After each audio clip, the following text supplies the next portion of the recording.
Hi friends, చూడండి బీరకాయలు తెచ్చాను మార్కెట్ నుంచి. మా అబ్బాయిలు తెచ్చాడు. అంటే కూర వండుదామని చూస్తే మా కోడలు మార్నింగ్ చిన్న ముక్క కట్ చేసి ఇచ్చిందండి.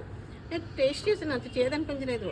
మరీ కాయ అంతా కట్ చేయకుండా అటు ఇటు కూడా కొంచెం తీసింది అనుకుంటాను. కూర ఉండేసరికి ఇంకా అసలు ఎంత చేదు వచ్చిందంటే మామూలు కాదండి చేదు. ఒకసారి మీరు కాయలు తెచ్చేటప్పుడు చెక్ చేసుకోండి. అంటే వాళ్ళని నేనేం బ్లేమ్ చేయట్లేదు, ఎవరైనా ఒకటి అనుకోండి, వాళ్ళు మాత్రం ఇందులో దూరి చూడరు కదా. కూర అయితే మటు చాలా టేస్ట్ చేదు ఉంది. నేను గాను నూనెని ఎల్లుల్లిపాయలు అవి బాగా దట్టించి బాలింత కదా అని బాగా వండారనమాట. అంటే ఆల్మోస్ట్ అందరూ బాగా వండుకుంటాము, కానీ ఏంటంటే చేదు అనేది ఎందుకు వచ్చిందో నాకు అర్థం కావట్లేదు. వేస్ట్ అయిపోయింది కదా. చూడండి కూర అంతా పడుతున్నాను. ఉండమ్మా,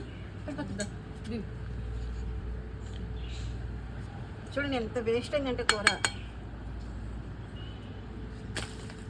మామూలు వేస్ట్ కాదు ఫ్రెండ్స్. ఒకసారి మీరు బీరకాయలు తెచ్చినప్పుడు ముచ్చుకు దగ్గర పైన కూడా చెక్ చేసుకోండి. నేను ఎప్పుడు అలా చేస్తాను. మా ఆకాంక్ష ఏం చేసిందంటే చిన్న ముక్క ఇంత ముక్క చూసింది, బాగానే ఉంది అనుకున్నాను.